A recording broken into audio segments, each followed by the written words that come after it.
সোনারগাঁয়ে বাঙালির প্রাণের উৎসব পহেলা বৈশাখ উদযাপিত হলো বর্ণাঢ্য আয়োজনে। নতুন বছরের প্রথম দিনেই পুরো সোনারগাঁও যেন রঙিন হয়ে উঠেছিল আনন্দ আর উৎসবে।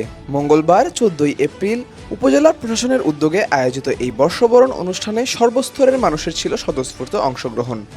দিনের শুরুতেই ঐতিহ্য পান্তা ইলিশ ভোজনের মধ্য দিয়ে নববর্ষকে স্বাগত জানানো হয়।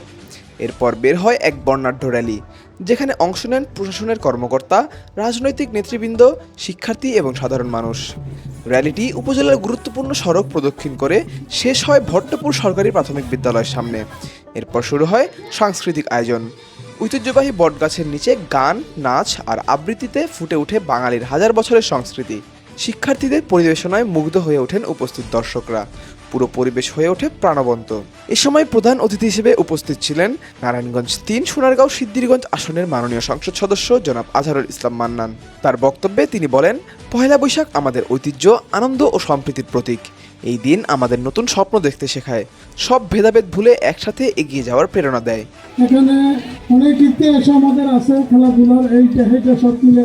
তা আজকে এখানে এই যে ক্ষুদ্র শিশুরা যেভাবে নাচ গান করিল, আমি খুব আনন্দিত এবং তাদেরকে ধন্যবাদ জানাই। তিনি সবাইকে আহ্বান জানান একটি ঐক্যবদ্ধ সুন্দর বাংলাদেশ গড়তে একসাথে কাজ করার। অনুষ্ঠানের দ্বিতীয় পর্বে সোনারগাঁ লোক ও কারুশিল্প ফাউন্ডেশন প্রাঙ্গণে আরও একটি র্যালি ও আলোচনা সভা অনুষ্ঠিত হয়। সেখানে আবারও নববর্ষের শুভেচ্ছা জানিয়ে মাননীয় সংসদ সদস্য বলেন, আগামীতে সোনারগাঁয়ে বৈশাখ উদযাপন আরও বড় ও প্রাণবন্ত হবে। দিনব্যাপী এই আয়োজন সোনারগাঁওবাসীর মাঝে ছড়িয়ে দিয়েছে নতুন বছরের আনন্দ, সম্প্রীতি আর ঐক্যের বার্তা।